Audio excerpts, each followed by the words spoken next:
Hello student, मैं केशवनंदन गुप्ता स्वागत करता हूं आप सबको इस न्यू वीडियो में। तो आप लोगों के बीच क्लास 10th में मैथ लेकर आए हैं, जो न्यू चैप्टर शुरू किए थे परियुक्ता। उसी में जो है उदाहरण नंबर आज हम लोग 7 से लेकर उदाहरण नंबर 9 तक सीखेंगे। ठीक है, तो आप लोग शुरू से लेकर अंत तक देखिएगा तो वीडियो आप लोग को अच्छा से समझ में आएगा। ठीक है, तब तक बिना देरी किए वीडियो को शुरू करते हैं। देखिए तो प्यारे बच्चों, यहाँ पर लिखा हुआ है उदाहरण नंबर 7। उदाहरण नंबर 7 में प्रश्न है कि किसी स्कूल की कक्षा 10 में 40 विद्यार्थी है। ठीक है बच्चों, कोई स्कूल है, उस स्कूल में क्लास 10th में क्लास 10वीं में टोटल 40 को विद्यार्थी है। विद्यार्थी का मतलब लड़की और लड़के दोनों शामिल है, जिनमें से 25 लड़कियां हैं और 15 लड़के हैं। ठीक है, 40 को विद्यार्थी में 25 को लड़कियां हैं और 15 को क्या बच्चों, लड़के हैं। कक्षा अध्यापिका को एक विद्यार्थी कक्षा प्रतिनिधि के रूप में चुनना है। वो प्रत्येक विद्यार्थी का नाम एक अलग कार्ड पर लिखती है, जबकि कार्ड एक जैसे हैं। फिर वह इन कार्डों को एक थैले में डालकर अच्छी तरह हिला देती है। इसके बाद वह थैले में से एक कार्ड निकालती है। इसकी क्या प्रक्रिया है कि कार्ड पर लिखा हुआ नाम एक लड़की का है या लड़के का है। बहुत आसान क्वेश्चन है बच्चों, देखने में लगता है जो भारी ना, और समझिएगा बहुत आसान होता है। ठीक है, बहुत आसान है, आप लोग कम समय में इसको आप लोग समझ जाएंगे। ठीक है, देखिए ध्यान से, इसमें प्रश्न है ना बच्चों कि ये कक्षा है 10, उस कक्षा 10 में टोटल कितने विद्यार्थी है, 40 को विद्यार्थी है, जिसमें आपका 25 को लड़कियां हैं और 15 को लड़के हैं। एक जो है कक्षा जो 10 की जो अध्यापिका है, मैडम जी हैं, वो एक प्रतिनिधि उनको चुनना है उस क्लासरूम में से। ठीक है, तो प्रत्येक लड़कों के लिए क्या करती है, कार्ड एक साइज का बना लेती है और कार्ड पर लड़की और लड़के लिखती है। ठीक, और उसी में से कार्ड को निकालना है। अगर जो कार्ड को निकाले, लड़की निकालेगी तो लड़की को प्रतिनिधि के रूप में चुना जाएगा, लड़का निकालेगा तो लड़के को प्रतिनिधि के रूप में चुना जाएगा। तो आपको यहाँ पर दो चीज की प्रक्रिया के बारे में पूछा है। एक आपका कि लड़की यानी कार्ड जो निकाला गया वो लड़की का हो, या कार्ड जब निकाला जाए तो लड़के का हो। ठीक, तो सबसे पहले हम यह जानेंगे, इसमें हल में लिखेंगे किसी स्कूल के, लिखेंगे किसी, ध्यान समझना बच्चों, किसी स्कूल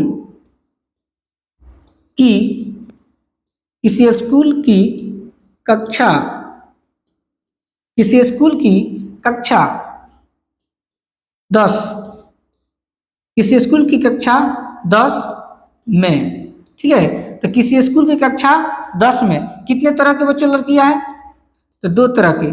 एक आपका 25 को जो है क्या है, लड़कियां है, 25 को आपका लड़कियां है और 15 को बच्चों क्या है, लड़के हैं। ठीक, 15 को लड़के हैं, याद रखना। यानी किसी स्कूल की कक्षा 10 में 2 तरह के विद्यार्थी, 2 तरह के लड़के, 25 को लड़कियां हैं और 15 को लड़के हैं।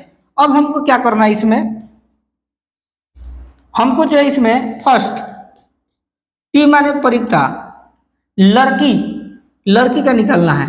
इन जो कार्ड अगर निकाला जाता है, अगर मान लीजिए तो कार्ड को जब निकाला गया तो लड़की के आने की परिक्ता बताना है। तो बच्चों याद रखना, यहाँ पर किसी स्कूल की कक्षा 10 में 25 को लड़कियां और 15 को क्या है, लड़के। तो टोटल विद्यार्थी कितना होगा बच्चों, 40 को होगा, क्योंकि 25 को और 15 को कितना होगा, 40। तो कुल परिणाम आपका 40 है, जिसमें 25 को लड़के हैं और 15 को लड़के हैं। तो आपको लड़की का परिक्ता बताना है।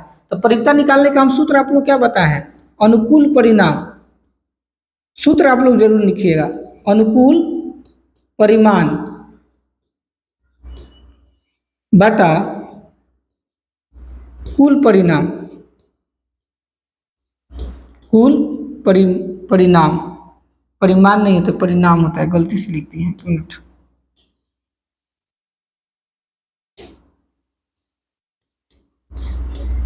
परिणाम, ठीक है।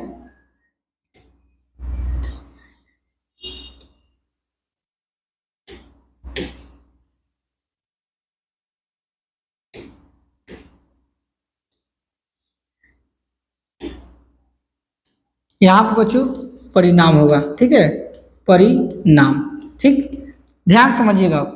बराबर के चीज अनुकूल परिणाम, इन टोटल लड़कियां कितनी है बच्चों, 25 को है, तो अनुकूल परिणाम आपका 25 हो गया। और टोटल विद्यार्थियों की संख्या कितना है, 40, यहाँ लिख देंगे 40, काटिए कट जाएगा, 50 25 और 8 पर से 40, 5/8 हमारा हो गया आंसर, ठीक है। देखिए रोमन में 2 नंबर, पी माने परिकता। अब जो कार्ड को निकाला गया वो कार्ड जो है मान लीजिए लड़के का हो, लड़के का हो, तो आप लोग सूत्र लिख लीजिएगा अनुकूल परिणाम बटा कुल परिणाम, तो लड़के का हो तो लड़के तो अनुकूल परिणाम बच्चों लड़के कितना है 15, और टोटल विद्यार्थियों की संख्या कितना है 40, कट जाएगा 5 यहीं 15 और 8 पर से 40, 3/8 हमारा आंसर हो जाएगा, ठीक है, याद रखना। तो यह रहा बच्चों उदाहरण नंबर 7 का आंसर। अब देखते हैं उदाहरण नंबर 8।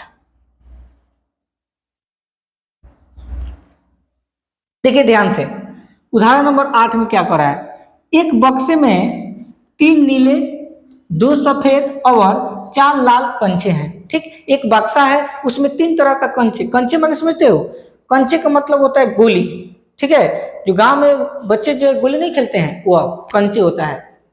तो एक बक्से में 3 नीले 2 सफेद और 4 लाल कंचे हैं। यदि इस बक्से में से एक कंचा यदि छाया निकाला जाता है, बिना देखे हुए निकाला जाता है, तो इसकी क्या परिकता है कि यह कंचा सफेद है, नीला है और लाल है, ठीक है। बहुत आसान है बच्चों। सबसे पहले लिखेंगे एक बक्से में, एक बक्से में, तो बच्चों एक बक्से में कितने तरह का गेंद है, 3 तरह का गेंद, नहीं सॉरी 3 तरह के बच्चों क्या है कंचे हैं, याद रखना 3 तरह के बच्चों क्या है कंचे हैं।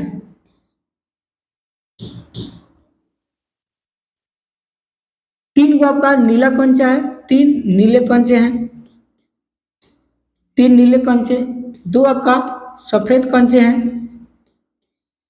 2 आपका सफेद है और 4 आपका लाल है, ठीक है। तो आप लोग बताइए बच्चों टोटल कंचा कितना हो गया, तो 3 और 2 5 और 5 4 9 आपका क्या होगा बच्चों कंचे हो गया, ठीक है, 9 क्या हो गया बच्चों कंचे हो गया। यानी एक बक्सा है उस बक्से में 3 तरह का कंचे है, 3 नीले हैं 2 सफेद है 4 लाल है, तो टोटल कंचे कितना हुआ 9 हो गया। अब हम लोग बारी बारी से हल करेंगे। फर्स्ट में पी माने बच्चों परिकता, क्या पूछ रहा है सफेद कंचे आने की परिकता बताना है, लिखेंगे सफेद आने की परिकता बराबर, तो सूत्र क्या होता है बच्चों अनुकूल परिणाम बटा कुल परिणाम, आप लोग लिख लीजिएगा। तो सफेद आने की परिकता, तो बताइए इसमें सफेद टोटल कंचे कितना है बच्चों 2, लिख देंगे 2 बटा टोटल कंचे कितना है 9, तो 2/9 हमारा आंसर हो जाएगा, ठीक। 2 नंबर पी माने परिकता, किसका निकालना है बच्चों नीला का, यानी जो कांचा हो वो क्या हो बच्चों नीला हो, तो नीला आने की परिकता, तो इसमें नीला कांचा को गए बच्चों 3 गो है, तो 3 बटा टोटल कंचे कितना है 9, जब इसको काटेंगे तो बच्चों कटेगा 1/1 और 1 3 1/3 हमारा क्या हो जाएगा आंसर हो जाएगा, ठीक। यानी 3 एकम 3 और 3 3 का 9। चलिए देखते हैं नेक्स्ट रोमन में 3 नंबर।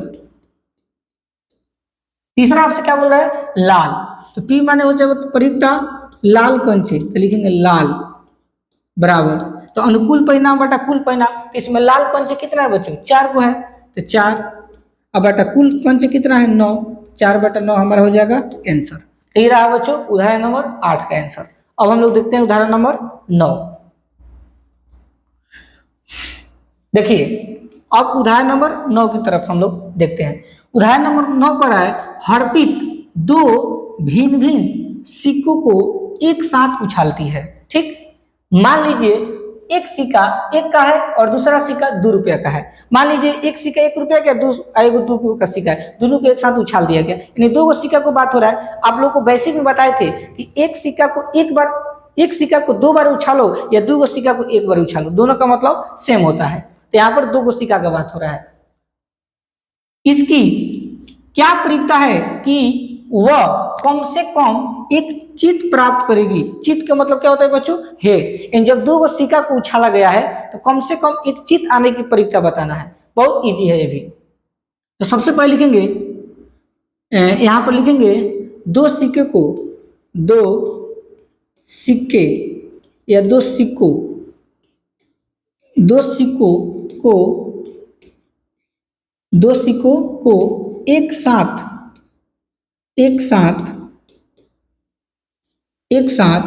उछाला गया। तो बच्चों जब दो सिक्कों को जब एक साथ उछालेंगे तो दो गो सिक्का है, दोनों को उछाल दिए, तो हो सकता है कि इस सिक्का पर भी हेड है, इस सिक्का पर भी हेड है, ठीक। या हो सकता है कि इस पर हेड है, इस पर तेल है, या हो सकता है इस पर हेड है, इस पर तेल है, या हो सकता है इस पर भी तेल और इस पर भी तेल। यानी जब दो सिक्के को उछालेंगे तो बच्चों 4 गो घटना घटेगा। कितना बच्चों? 4। कौन कौन? तो बच्चों आपका 4 घटना में कौन कौन आएगा याद रखना। आपका 4 घटना में होगा, इसमें दिखाई नहीं दे रहा है, 1 मिनट।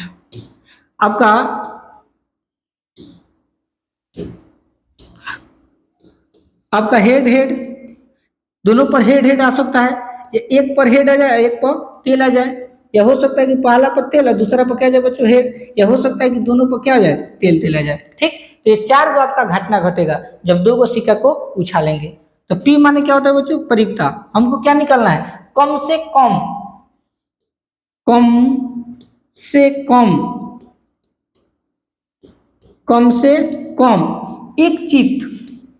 कम एक चित आने की परिक्ता बताना है। बराबर सूत्र क्या होता है बच्चों परिक्ता निकालने का?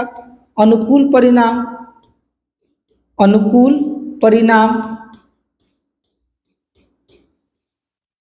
बटा कुल परिणाम,